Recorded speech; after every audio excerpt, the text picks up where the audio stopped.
برادران اسلام، نشہ خوری کا تیسرا بڑا نقصان یہ ہے کہ نشہ کرنے والے کا مال پانی میں بہہ جایا کرتا ہے، اس کی دولت سمندر میں چلی جاتی ہے۔ نشہ کرنے والے اس کے مال برباد ہوتے ہیں اور یہ سراسر فضول خرچی میں آتا ہے۔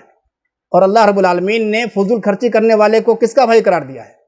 شیطان کا بھائی قرار دیا ہے۔ ایسے لوگ مومن کے بھائی نہیں ہو سکتے، ایسے لوگ متقیوں کے بھائی نہیں ہو سکتے۔ آپ اٹھائیے قرآن کریم، اللہ رب العالمین نے سورۃ الاسراء یعنی سورہ بنی اسرائیل سورۃ نمبر 17 آیت نمبر 26 اور 27 کے اندر بیان فرمایا ہے کہ وَآتِ ذَا الْقُرْبَ حَقَّهُ وَالْمِسْكِينَ وَابْنَ السَّبِيلِ وَلَا تُبَذِّرْ تَبْذِيرًا إِنَّ الْمُبَذِّرِينَ كَانُوا إِخْوَانَ الشَّيَاطِينِ وَكَانَ الشَّيْطَانُ لِرَبِّهِ كَفُورًا۔ اللہ رب العالمین نے بیان فرمایا ہے کہ رشتہ داروں کو اس کا حق دے دو، مسکینوں کو اس کا حق دے دو، مسافروں کو اس کا حق دے دو، وَلَا تُبَذِّرْ تَبْذِيرًا، اور فضول خرچی نہ کرو۔ کیوں؟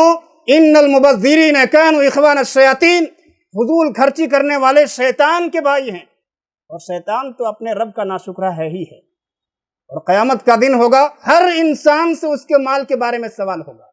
بہت ہی مشہور حدیث ہے، ترمذی حدیث نمبر 2417 کے اندر روایت موجود ہے کہ قیامت کا دن ہوگا، کوئی بھی انسان رب العالمین کے پاس سے اپنے قدم کو ہلا نہیں سکیں گے اس وقت تک جب تک کہ وہ 5 سوالات کا جواب نہ دے دے۔ ان 5 سوالات میں سے ایک سوال مال کے بارے میں ہوگا، وَعَنْ مَالِهِ مِنْ أَيْنَ اكْتَسَبَهُ وَفِيمَا أَنفَقَهُ۔ اللہ رب العالمین مال کے بارے میں سوال کرے گا کہ تم نے مال کو کہاں سے کمایا تھا اور تم نے اس کو خرچ کہاں کیا تھا۔ آدمی ذرا ٹھنڈے دماغ سے سوچے، غور کرے کہ ایک آدمی وہ انسان جو اپنے مال کا ایک بڑا حصہ نشہ خوری میں خرچ کر دیتا ہو، تمباکو خوری میں خرچ کر دیتا ہو، اسی طرح سے سگریٹ نوشی میں خرچ کر دیتا ہو، شراب کو خریدنے میں خرچ کر دیتا ہو، منشیات کی خرید و فروخت میں جو آدمی اپنے مال کا ایک بڑا حصہ خرچ کر دیتا ہو، قیامت کے دن وہ رب العالمین کے سامنے کس منہ کو لے کر کے جائے گا؟ برادران اسلام، مال کو ناجائز جگہوں میں خرچ کرنا یہ تبذیر کہلاتا ہے۔ ان المبذرین کانوا اخوان الشیاطین، حضرت عبداللہ ابن مسعود رضی اللہ تعالیٰ عنہ، اسی طرح سے حضرت عبداللہ ابن عباس رضی اللہ تعالیٰ عنہ تبذیر کے تعلق سے بیان فرماتے ہیں کہ التبذیر الانفاق فی غیر حقہ، تبذیر مال کو ناجائز امور میں خرچ کرنے کا نام ہے۔ اسی طرح سے حضرت امام مالک رحمۃ اللہ علیہ فرماتے ہیں کہ التبذیر ہوا اخذ المال من حقہ ووضعہ فی غیر حقہ، مال کو اس کے جائز مقام سے لے کر کے ناجائز مقام میں رکھنا یہ تبذیر ہے۔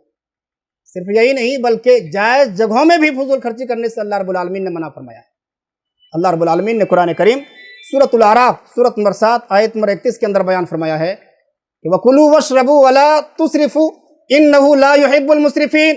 اللہ تعالیٰ بیان فرماتا ہے کہ کھاؤ اور پیو لیکن فضول خرچی نہ کرو۔ کیوں؟ فضول خرچی کرنے والوں کو اللہ رب العالمین پسند نہیں کرتا ہے، اسراف کرنے والے کو رب العالمین پسند نہیں کرتا ہے۔ اسراف کرنے سے، فضول خرچی کرنے سے اللہ رب العالمین نے سختی کے ساتھ روکا ہے۔